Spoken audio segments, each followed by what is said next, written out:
Hoje eu vou fazer diferente. Eu vou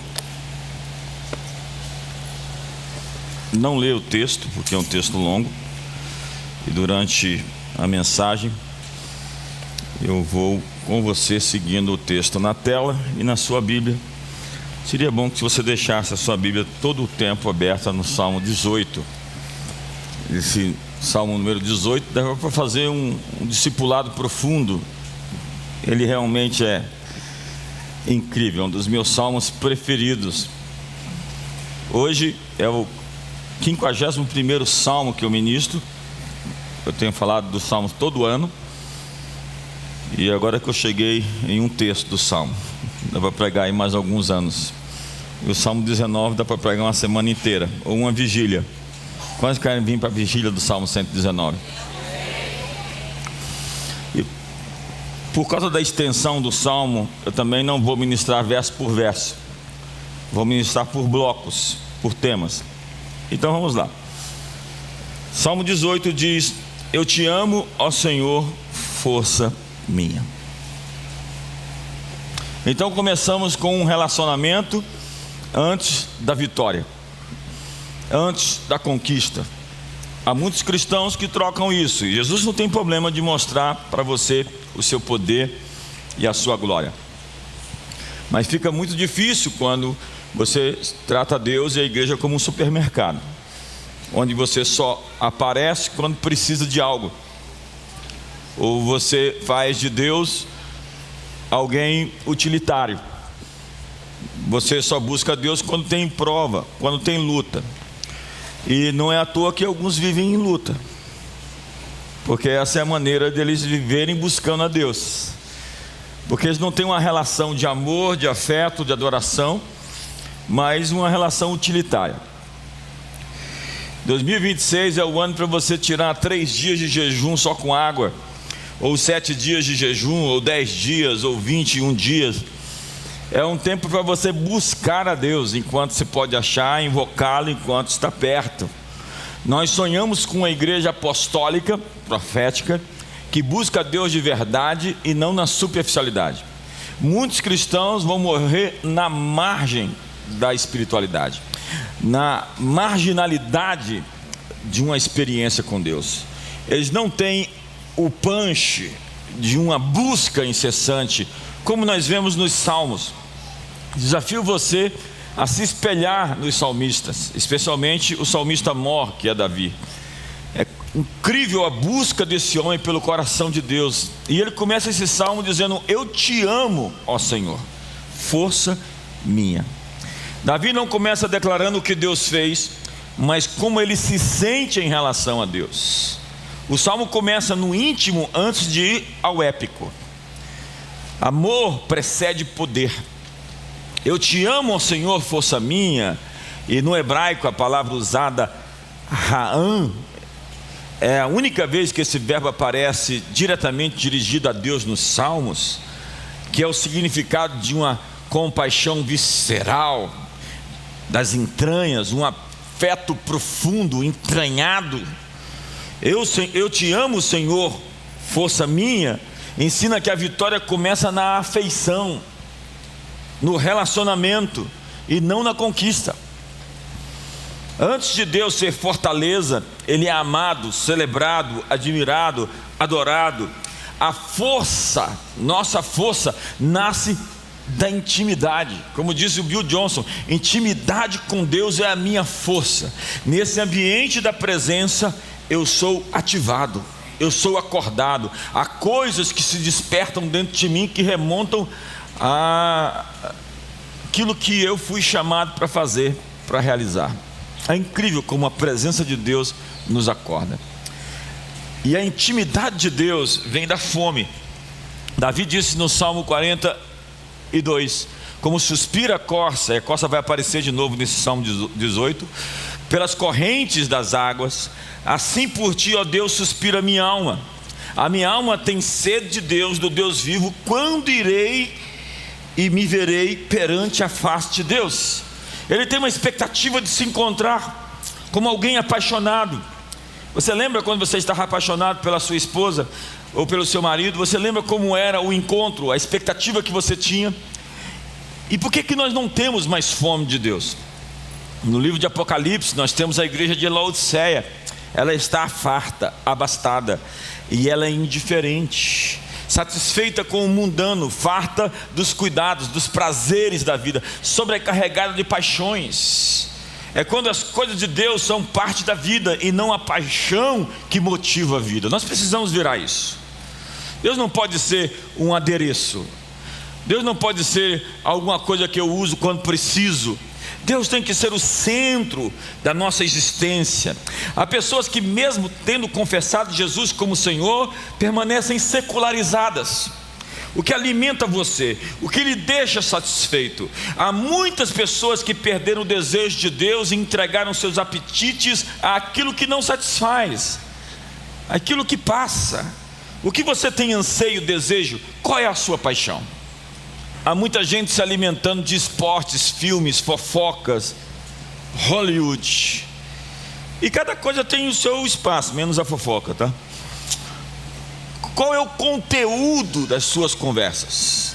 Tem gente que é mais fiel ao Flamengo do que à igreja. O Flamengo ganhou ou perdeu ontem? Tá vendo? Eu nem sei.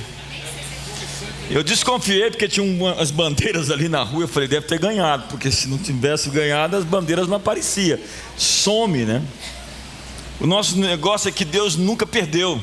Ele sempre ganhou. Ele é invicto. Todos os anos, todas as décadas, todos os séculos, todos os milênios, em todas as eternidades. Então é tão importante entender que numa hora do jogo, e tem um culto de celebração, um encontro marcado com Deus, a gente vai entender quem é a prioridade na nossa vida. Se Deus é uma coisa à parte, ou se Ele é realmente uma coisa central. E isso se revela no conteúdo das nossas conversas. É disso que nós temos nos alimentado, do que nós falamos, do que nos temos alimentado, o que ansiamos. A sua fome é o seu termômetro espiritual. Fome é como um impulso que te leva a querer se alimentar. Quando você está doente, você perde a fome, não tem apetite, desejo de comer. Pessoas espiritualmente doentes não têm fome pelas coisas de Deus. O salmista diz: em meu coração me ocorre, buscai a minha presença, buscarei, pois, a tua presença. Você tem esses impulsos por Deus, esse desejo por Deus. Cristianismo não se trata de doutrinas ou de filosofias, mas de um relacionamento. Davi começa o salmo com um relacionamento, e aí ele desenvolve: o Senhor é a minha rocha, a minha cidadela, o meu libertador, o meu Deus, o meu rochedo em que me refugio. Veja que ele explora e ele exagera nos pronomes pessoais com relação à sua relação com Deus, e nesse caso é permitido. O meu escudo, a força da minha salvação, o meu baluarte, invoco o Senhor, digno de ser louvado, e serei salvo dos meus inimigos. Davi constrói aqui um dos retratos mais densos de Deus em toda a Bíblia. Temos uma cadeia de metáforas. Davi empilha 7 imagens de Deus. Ele é uma rocha, fundamento inabalável, algo que não se move quando tudo treme. Ele é uma fortaleza, refúgio construído, defensivo, preparado. Deus não é só a base natural, Ele é a proteção estratégica. Ele é o libertador, aquele que age, não é apenas um abrigo, Ele entra em combate. É o rochedo em que me refugio. Aqui o verbo muda, não é só quem Deus é o que Davi faz. Ele nos abriga ativamente. Ele é escudo, proteção móvel. O escudo vai com o guerreiro. Onde Davi vai, Deus vai. Onde você vai, Deus vai. Onde você estiver, Ele está. Ele é a força da minha salvação. Palavra chifre da salvação, símbolo de poder, de autoridade, de vitória. A salvação, portanto, não é frágil, ela é forte. Ele é um alto refúgio, é um lugar elevado, fora do alcance do inimigo. Não é só proteção, é superioridade. Nós não adoramos um Deus fraco, frágil, impotente, incapaz. Ele é efetivo para nos proteger, para nos salvar. As pessoas falam de guardar o corpo, de proteger o corpo, de corpo fechado. Só quem pode fechar seu corpo, sua alma, seu espírito, sua vida, sua família, esse país, essa nação, as nações do mundo, é o Senhor, o Criador, que os fez.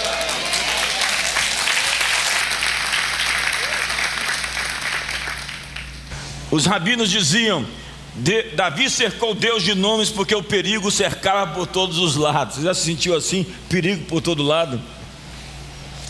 Davi repete meu o tempo todo. Minha, meu Deus, minha rocha, meu escudo. Essa é uma teologia relacional. Deus não é apenas verdadeiro, Ele é pessoal. Eu tenho uma relação pessoal. Jacó chamava Deus o Deus de seus pais, de Abraão e de Isaac, até que ele teve um encontro com Deus e deixou de ser o Deus dos seus pais. Ei, senhoras e senhores, Deus não tem neto. A experiência da sua mãe, da sua avó com Deus não é transmissível a você desde quando você não tem um encontro com Ele.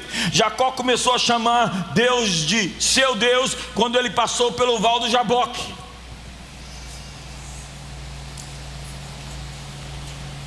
Spurgeon comenta: a fé transforma atributos gerais em possessões pessoais. E a chave aqui, no verso 3, é do livramento. Invoco o Senhor, digno de ser louvado, e serei salvo dos meus inimigos. A palavra invocar significa clamar em altas vozes, proclamar, declarar publicamente, gritar. E digno de ser louvado vem antes do livramento. O louvor não é a reação à vitória simplesmente, é o ambiente onde a libertação acontece. O louvor gera livramento. Paulo e Silas estavam presos em Filipos. Paulo tinha expulsado o demônio da pitonisa. Tem gente que não profetiza, adivinha, cuidado. Alô? Um espírito de adivinhação que dava lucro para os seus senhores, e de repente Paulo põe para fora o espírito, ela cai endemoniada e não tem mais o poder de adivinhar. E por conta disso prendem Paulo, dão uma surra nele, em Silas, colocam ele no cárcere inferior, e ao invés de ficar reclamando o que eu fiz da minha vida, virar missionário, vim para esse canto, olha o preço que eu paguei e o que eu ganhei. Ia ter gente desse jeito lá, reclamando: olha só o que eu fiz, estraguei minha vida, agora preso aqui, longe de casa.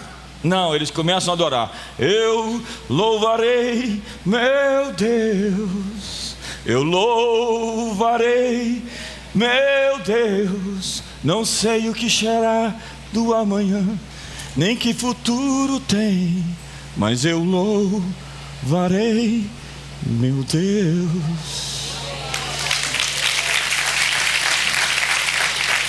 Você lembra dele? Não, ninguém lembra. Não é da sua época. E o que aconteceu enquanto eles adoravam?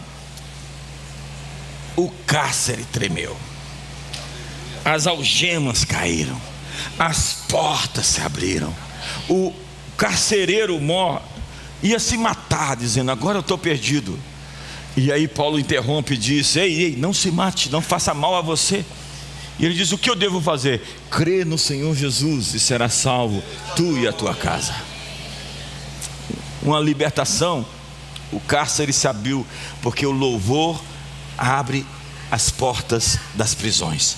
Se você se sente prisioneiro, oprimido, depressivo, se você se sente atacado, o diabo não consegue ficar em um ambiente, em uma atmosfera onde Deus está, e Ele habita no meio dos louvores. Da boca dos pequeninos e dos que louvam, suscitaste força para fazer emudecer o inimigo e o vingador. O seu louvor vai emudecer, vai calar os seus adversários. Continue adorando e veja o que Deus vai fazer.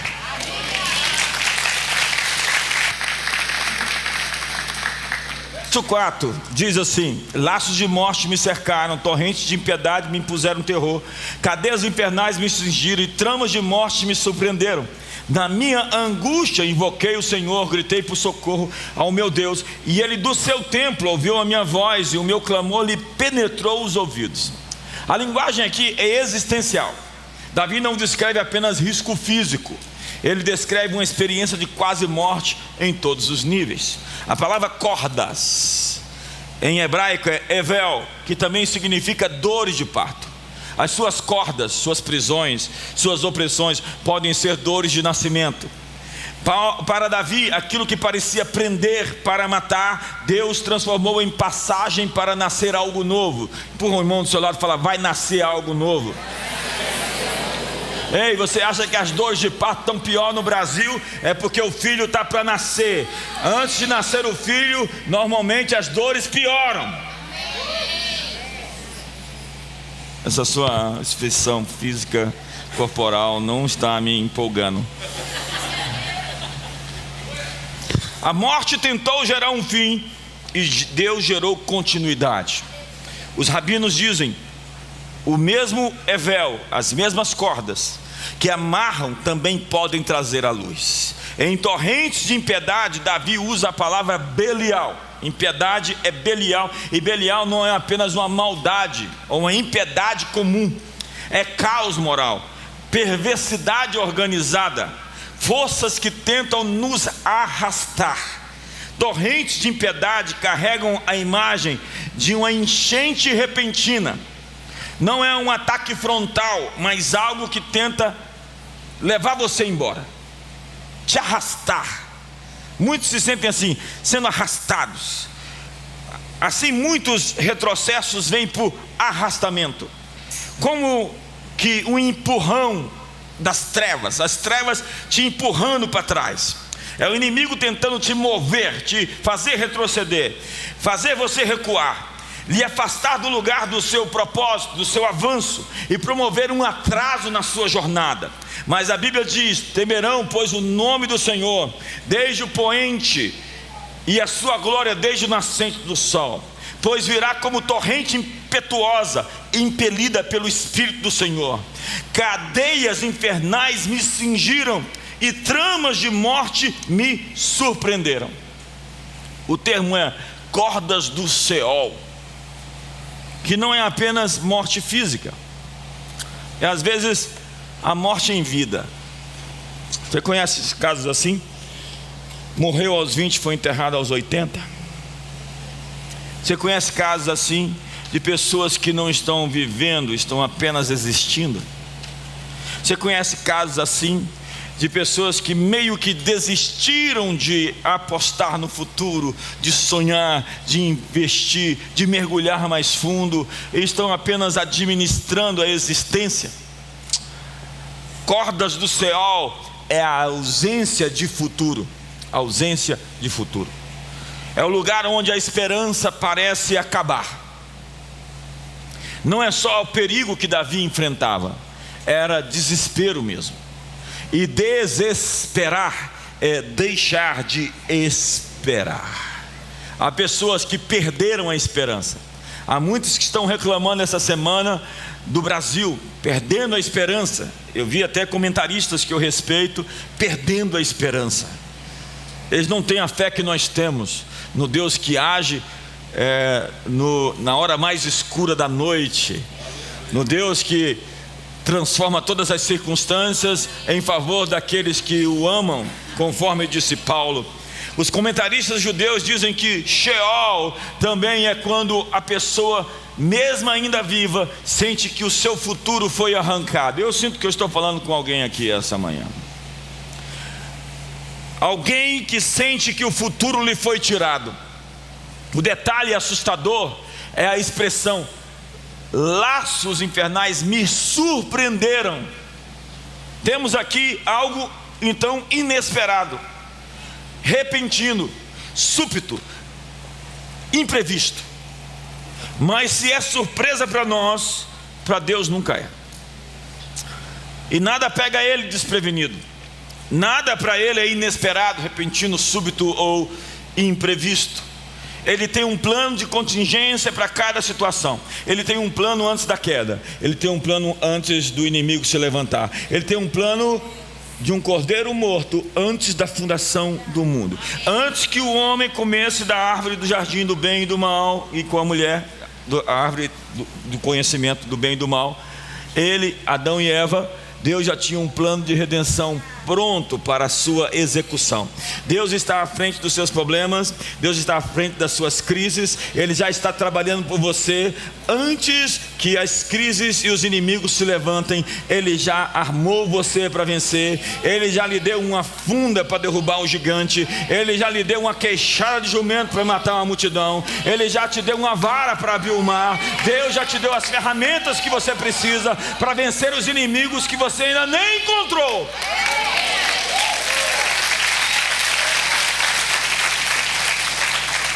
E o verso 6, nós temos a virada do salmo. Na minha angústia invoquei o Senhor. A palavra angústia é tissar, que significa aperto, lugar estreito, precário, apertado. No meu aperto, no meu lugar estreito, no lugar precário, eu invoquei o Senhor. É quando a vida fica estreita, que a oração é a maneira de empurrar o inimigo para trás.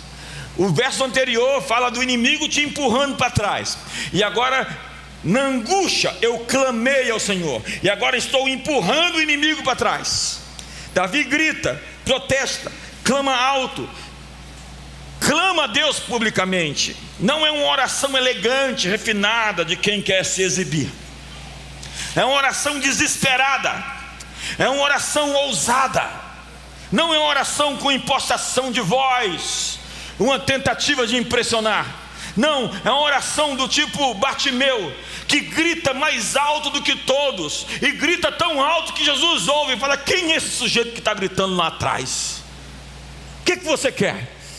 Eu quero ver, Senhor. Então veja. Pergunta ao seu irmão: o que você quer? Não, fala para o seu irmão: o que você quer? Mas o problema é que você não gritou alto ainda. Seu desejo é flácido, sua volição é tímida, você não tem músculos da vontade. A Bíblia diz: se quiserdes, me ouvirdes, comereis o melhor dessa terra. O quanto você quer o melhor da terra, o quanto você quer seus filhos transformados, o quanto você quer viver plenamente uma vida abundante, o quanto você quer sair desse buraco escuro que você está.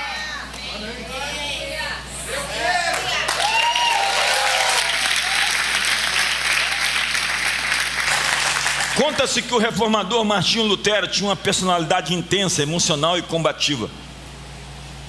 Eu fui na casa dele, lá em Wittenberg.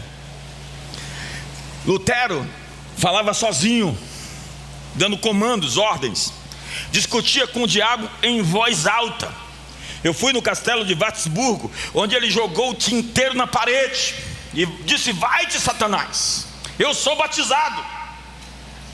E ele fazia declarações ousadas de fé. É como eu, que estando na rua, no carro, começo a declarar coisas. No início a disse, achava que eu era doido, porque eu ficava pronunciando. Depois ela se juntou comigo nas declarações. Lutero vivia em confronto espiritual constante. É o que nós chamamos de colisões. Nós que estamos avançando, nós estamos sendo empurrados e empurrando. E a colisão é para você recuar, é para você sair do seu espaço, é para você perder a geografia do seu chamado. Então nós colidimos com as trevas de maneira muito profunda. Ataques de medo vinham sobre Lutero. Ele combatia isso com declarações verbais da palavra. Há tantas citações dele: hinos de adoração, orações em voz alta e afirmações de fé. O famoso hino Castelo Forte, esse vocês lembram? Castelo forte é o nosso Deus. É só de 1500 e... Esse hino é um cântico de guerra, que saiu do coração de um homem em batalha, e que declara o triunfo dele contra as trevas. O DNA espiritual de Lutero era combativo e espiritualmente belicoso. Ele era beligerante no mundo espiritual. Ele não foi um reformador silencioso, era um homem em guerra espiritual aberta, um homem de extrema coragem, que enfrentou o império, o santo império germânico inteiro, enfrentou o seu imperador na frente de Carlos V. Ele disse: não vou me retratar, porque não é bom ir contra a sua própria consciência. E a minha fé está firmada nas Escrituras. Ele saiu dali excomungado, foi sequestrado por um príncipe alemão que o levou para o castelo e o protegeu. E muito do que nós vivemos hoje, e você olha para o skyline da Alemanha, aquelas cruzes luteranas em todo o país, a transformação de uma nação, de um continente que reverberou e chegou até nós pela ousadia de um homem com confissões poderosas de que estava avançando, ganhando território, e que não se intimidou e não recuou. O seu destino está ligado a muitas pessoas, e se você perder, muitas pessoas vão perder por conta de você. Mas se você avançar, você vai avançar muitas pessoas que estão ligadas ao seu destino.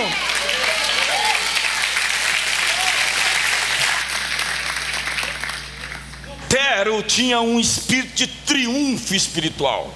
Tradições populares dizem que Lutero bradava: vitória!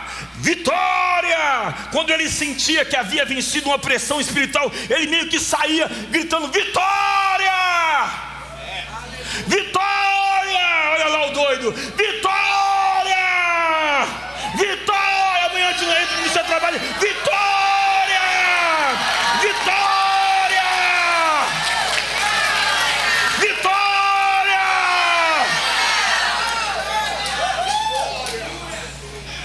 Desde o início eu aprendi essas coisas. Não foi o Lutero que me ensinou, depois eu fiquei sabendo que ele era igual a mim. Quando Paulo fala: graças a Deus que nos dá a vitória por intermédio de nosso Senhor Jesus Cristo. Mas a citação que eu aprendi a fazer sempre, em toda a minha jornada, foi: graças, porém, a Deus que em Cristo sempre nos conduz em triunfo. Graças a Deus que em Cristo sempre nos conduz em triunfo. Vamos lá. Graças a Deus sempre nos conduz em... Você consegue ser mais... Graças a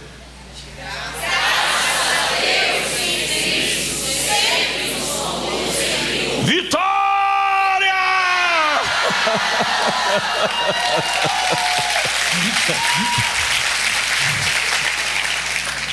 Na minha angústia, invoquei o Senhor, gritei, olha só a expressão, gritei por socorro ao meu Deus. Ele do seu templo ouviu a minha voz, e o meu clamor lhe penetrou nos ouvidos. O texto diz literalmente: o meu clamor entrou nos seus ouvidos. A morte desce sobre Davi, a angústia, o aperto, e o seu clamor sobe aos céus. E as cordas da morte não resistiram aos gritos da fé. Os versos 4 a 6 terminam com Deus ouvindo. Os versos seguintes mostram Deus se levantando. O verso 6 diz: o meu clamor lhe penetrou nos ouvidos. A partir do verso 7, Deus agora está em movimento. Deus entra em ação. Põe a mão no ombro do seu irmão e fala: Deus está entrando em ação. Depois do clamor vem a ação de Deus. Verso 7 ao verso 15 é a reação do universo quando Deus responde. O momento em que Deus deixa o silêncio do céu e entra na história dos homens. Deus está entrando na história do Brasil. Aos cínicos e incrédulos e desesperançosos eu digo: Deus está entrando na história do Brasil. Na verdade Ele nunca deixou a história, Ele está escondido, mas Ele vai aparecer. Esse é um dos textos mais épicos de toda a Escritura. Eu amo essa parte. Davi descreve sua salvação pessoal com uma linguagem revelacional comparada à libertação da nação. Deus abalou montanhas para formar uma nação, ao mesmo tempo que se moveu com a mesma força para salvar apenas um homem. É uma operação de resgate que altera o curso da história de um país, de um povo. Então a terra se abalou e tremeu, vacilaram também os fundamentos dos montes, e se estremeceram, porque ele se indignou. Das suas narinas subiu fumaça, e fogo devorador, da sua boca dele saíram brasas ardentes. Baixou ele os céus e desceu, e teve sobre os seus pés densa escuridão. Cavalgava um querubim e voou velozmente sobre as asas do vento. Das trevas fez um manto em que se ocultou. Escuridade de águas e espessas nuvens dos céus era o seu pavilhão. Do resplendor que diante dele havia, as densas nuvens se desfizeram em granizo e brasas chamejantes. Trovejou então o Senhor nos céus, o Altíssimo levantou a voz, e houve granizo e brasas de fogo.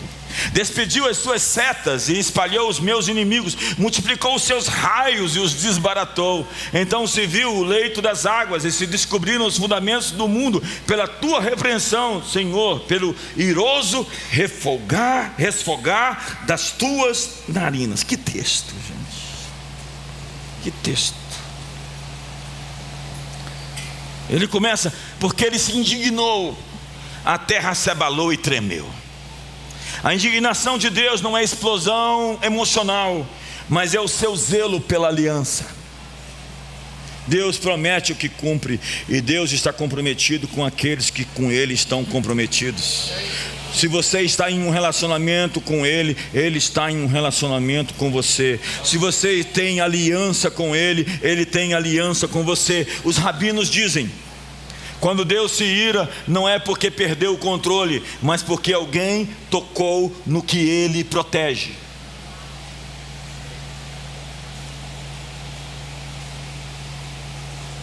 É ruim falar mal de quem Ele protege. É ruim atacar quem Ele protege. É ruim conspirar contra quem Ele protege. Então aparece fumaça, fogo e nuvens. Essas imagens não descrevem Deus em si, mas o efeito da sua presença. Fumaça das narinas é juízo, fogo consumidor é santidade, é purificação. Nuvens espessas é mistério e ocultação. Mistério e ocultação é o que você vê naquelas catedrais góticas imensas, onde luz e trevas se misturam. A arquitetura, ela realmente pretende mostrar esse mistério onde Deus se esconde. O sobrenatural, ele é então escondido intencionalmente, que só pode ser revelado àqueles que realmente buscam a Deus e a sua face com todo o coração. O paradoxo bíblico é que Deus se revela e esconde-se. Agostinho dizia: Deus se cobre de nuvens para que o homem não pense que o compreendeu. Mateus diz, e Apocalipse também, que ele virá sobre as nuvens. Então nós temos a frase que antecipa a lógica da criação: baixou os céus e desceu. Spurgeon comenta: Deus não enviou ajuda, Ele veio pessoalmente. O amor se moveu. O amor está se movendo agora. Eu sinto que o amor está se mexendo agora em nossa direção, e Ele está agindo em nossa voz, porque o amor se move. Porque quem ama de verdade age. Porque quem ama paga o preço, resiste à tentação, luta pelo que deseja. Se me amais, guardareis os meus mandamentos, disse Jesus. Tudo o que você precisa para cumprir os mandamentos de Deus é um relacionamento com Ele. Você pode realmente confiar em alguém que tem um relacionamento de verdade com Ele. E às vezes eu descubro que algumas pessoas não tinham um relacionamento de verdade com Ele. Cavalgava um querubim e voou, sim, levado velozmente nas asas do vento. Que texto é esse? Eu gostaria muito de falar sobre os querubins aqui, mas muitos de vocês não iam suportar. Querubins representam o trono móvel de Deus. Eu vou dar só uma pincelada. Diz o texto em Ezequiel que a glória do Deus de Israel se levantou do querubim sobre o qual estava, indo até a entrada da casa. No capítulo 10, no verso 18, diz: então saiu a glória do Senhor da entrada da casa e parou sobre os querubins. Os querubins levantaram as suas asas e se elevaram da terra à minha vista, quando saíram acompanhados pelas rodas dentro de roda, pararam à entrada da porta oriental da casa do Senhor, e a glória do Deus de Israel estava no alto sobre eles. Que texto! E é Davi quem disse: cavalgava um querubim, como disse Abacuque: o Senhor vem de Temã, o Santo vem de Parã, montado em seus carros e cavalos de vitória. Ou como disse o Salmo 68, os carros do Senhor são miríades de miríades. Ou como Eliseu de repente acorda e está lá Geazi desesperado porque a cidade está cercada. Ele diz: abre os olhos dele, Senhor, porque a cidade estava cercada de carruagens de fogo por todos os lados.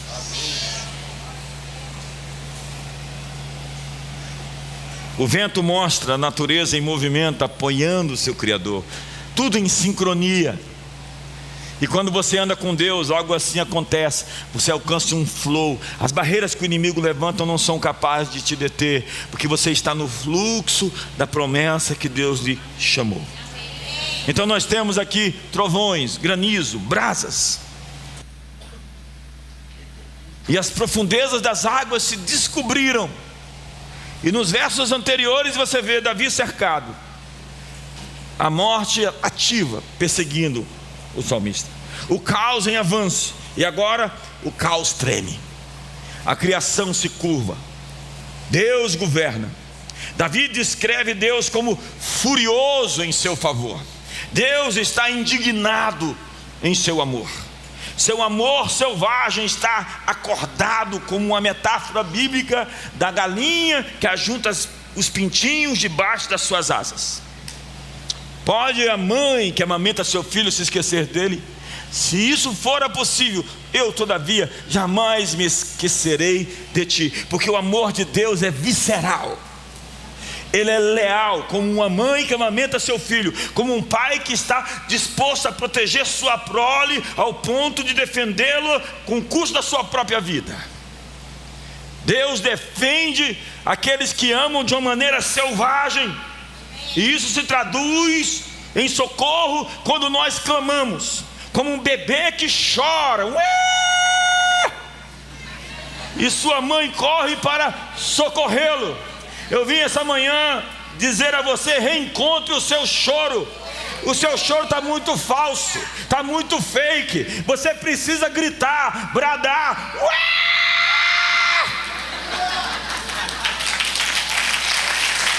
Me ajuda aí, irmão, vale alguma coisa?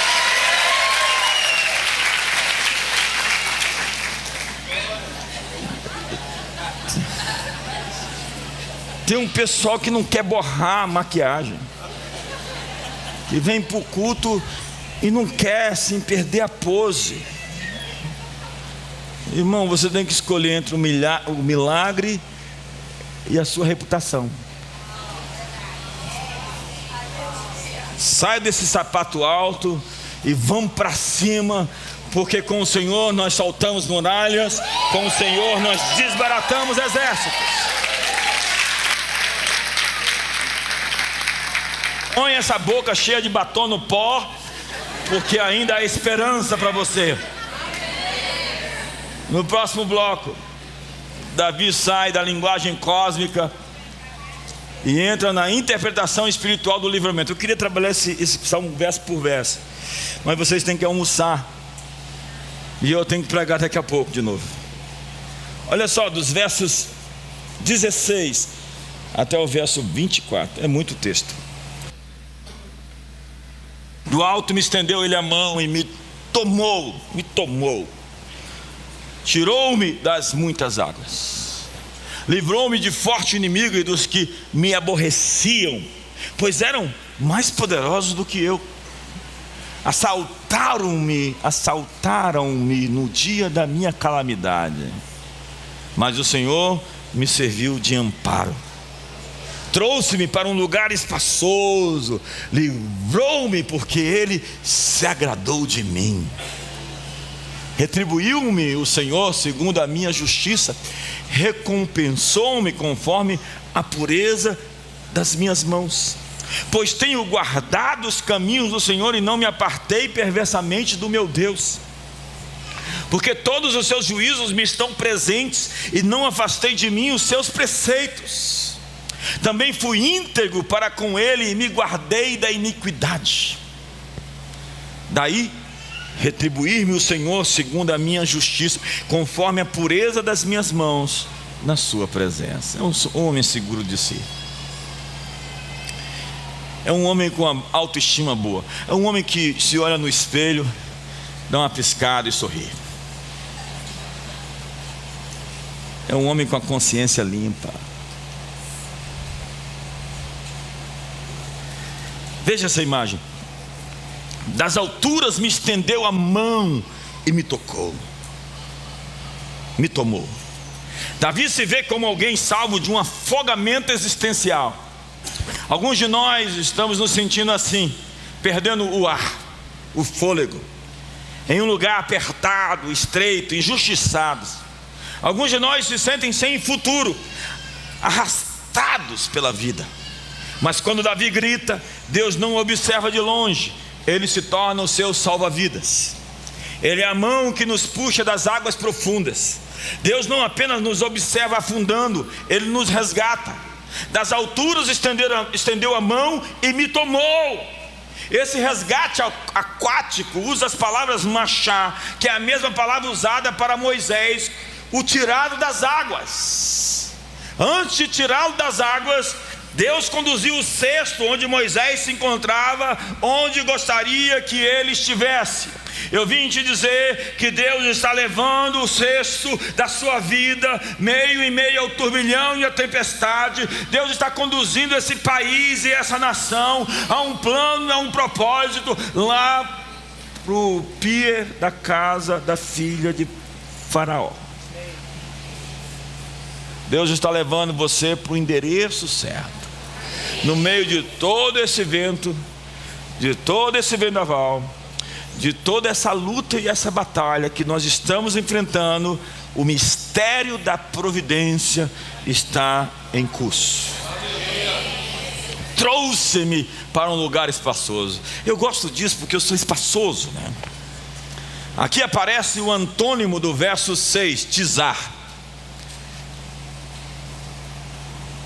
Quando Davi diz, na minha angústia invoquei o Senhor. Angústia é aperto, angústia é lugar estreito. Agora nós temos uma expressão totalmente antagônica a essa, mershav, que significa espaço amplo, espaço largo, extenso, vasto, aberto, livre, e também a palavra respirar. Trouxe-me para um lugar espaçoso. O livramento de Deus sempre termina em expansão, em crescimento, em desenvolvimento. Eu vim aqui profetizar que em 2026, 27, 28, 29 e 30, Deus amplia o seu espaço, Deus amplia os nossos espaços, Ele nos traz a um lugar espaçoso.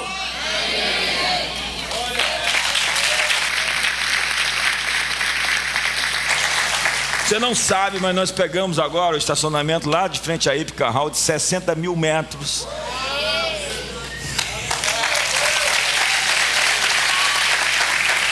Vamos levar todo o estacionamento para lá e vamos pegar todos aqueles 15 mil metros, vamos fazer uma festa ali.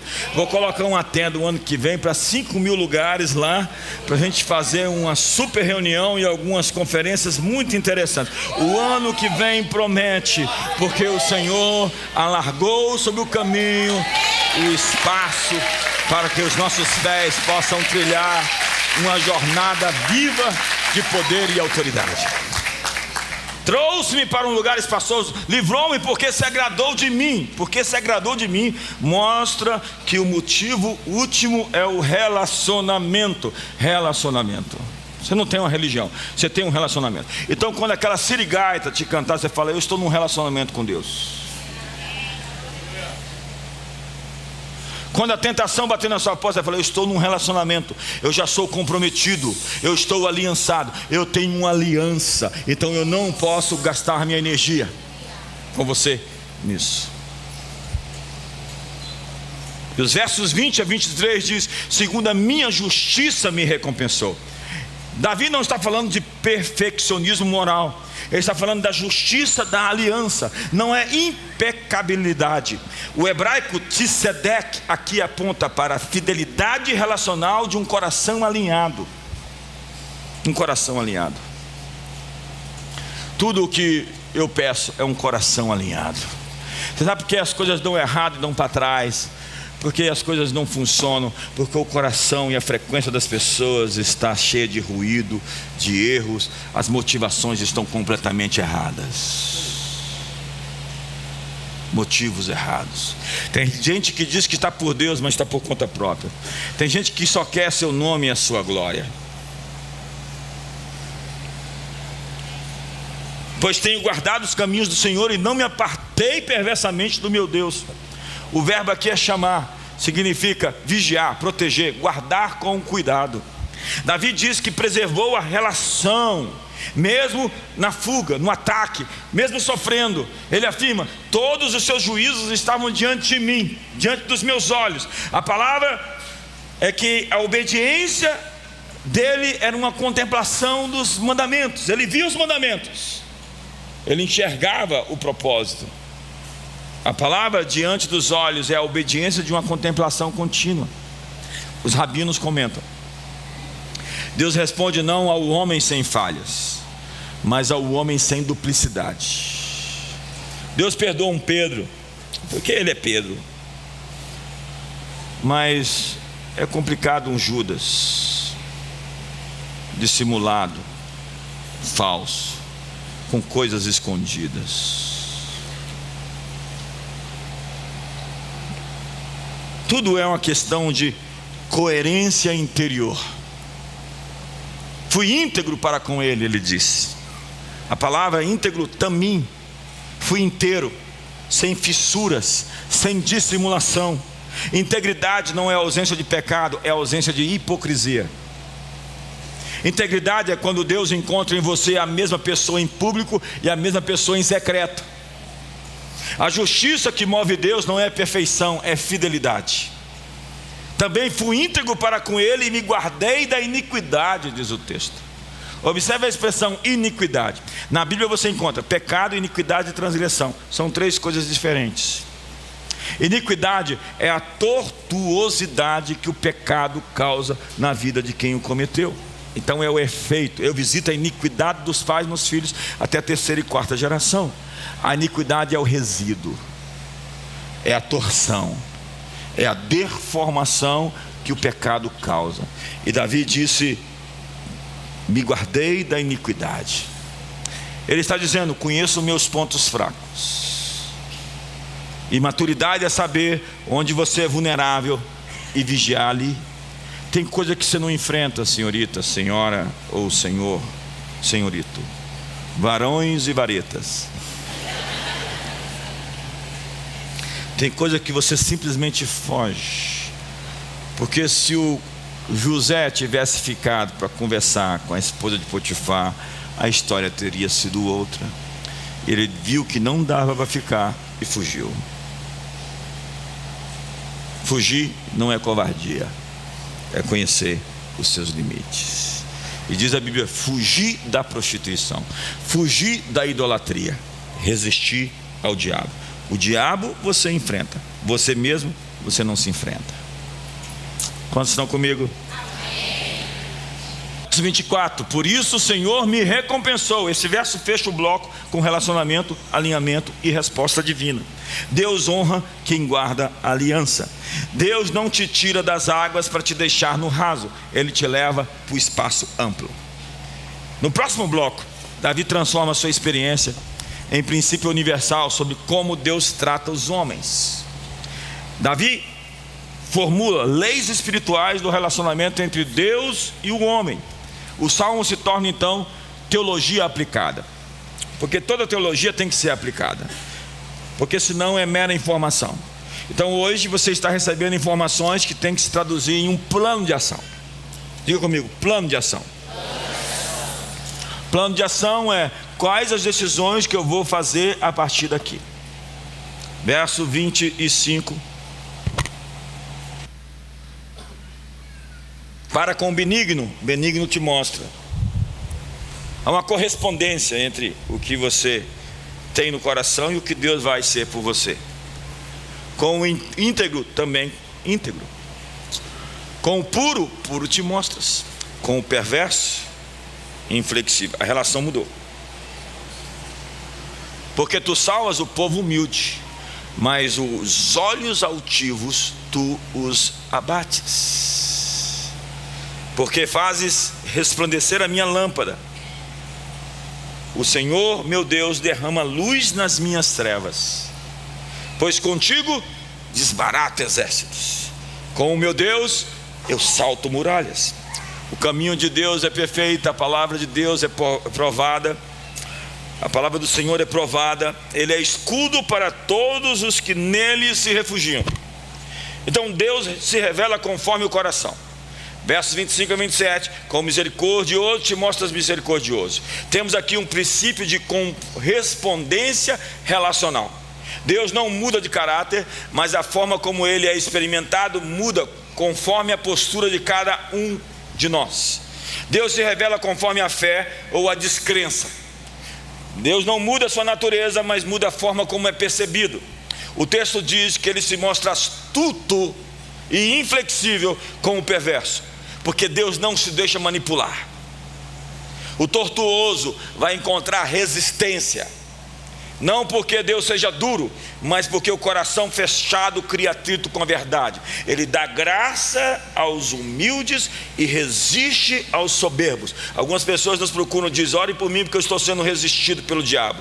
E eu sinto dizer, essa pessoa não é o diabo que está te resistindo. Alguém em casa aqui? É Deus mesmo. Porque tu salvas o povo humilde, mas os olhos altivos tu os abates. Humildade aqui não é timidez, é a dependência consciente. Orgulho é a autossuficiência. Um recebe graça, o outro encontra limite. Nós temos então aqui as chaves: Hassid, misericordioso, quem vive a lealdade da aliança. Tamim, íntegro, inteiro, sem duplicidade. Ba, puro, sem mistura, sem agenda oculta. Então nós temos uma mensagem sobre a luz interior que atravessa as trevas. Tu acendes a minha lâmpada. Né é a lâmpada doméstica. Deus não apenas ilumina os caminhos públicos, Ele mantém a chama interior acesa. E quando o mundo escurece, Ele preserva o fogo na alma. O mundo pode estar escuro, o que não pode estar escuro é o seu coração. Desponte e resplandece, porque vem a tua luz. A glória do Senhor está nascendo sobre ti. As trevas cobrem a terra, mas sobre ti está nascendo a glória do Senhor. E o que o inimigo quer é fazer com essas trevas exteriores se transportem para o seu coração. Aí é game over. Game over não é as notícias últimas da semana do que aconteceu no mundo e no Brasil. Game over é quando o seu coração fica cheio de escuridão e de trevas. Ele mantém a chama interior acesa, e quando o mundo escurece, Ele preserva o fogo na alma. Ner, a lâmpada que não deve se apagar, a luz interior preservada no meio da noite. Eu tenho que correr. Pois contigo desbarato exércitos, com o meu Deus salto muralhas. Tem uma canção antiga que diz: eu creio que tudo é possível e que nada é impossível para ti, e que basta uma palavra tua e os montes se... Pois contigo saltarei muralhas e também destruirei, pois eu sou mais que vencedor. Nós temos aqui uma imagem de superação. Muralhas são reais, mas não finais. Deus não promete ausência de muros, promete capacidade para atravessá-los. Você vai encontrar barreiras em 2026, 2027, mas você vai ter os pés que saltam, a força para superar, você vai ter a unção para prevalecer.